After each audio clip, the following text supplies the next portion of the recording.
فلسطینی شہداء کو خراج عقیدت پیش کرنے کا منفرد طریقہ کوئٹہ میں Balochistan forum of environmental journalist نے شجرکاری مہم کا آغاز کر دیا۔ رپورٹ کر رہے ہیں دانش مراد۔ فلسطینی شہداء کو سلام۔ کوئٹہ میں انوائرمنٹل جرنلسٹ کا منفرد اقدام، فرہنگ کے تعاون سے شجرکاری مہم، درختوں اور پھولوں کو فلسطینی شہداء کے ناموں سے بھی منسوب کر دیا۔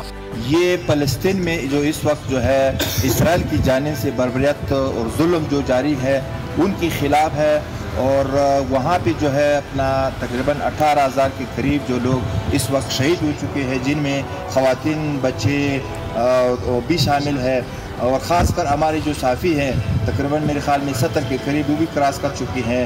کونسلیٹ جنرل ایران ابو الحسن میری نے بھی تقریب سے خطاب کرتے ہوئے کہا کہ اسرائیلی جارحیت سے شہید ہونے والوں میں زیادہ تر بچے اور خواتین ہیں۔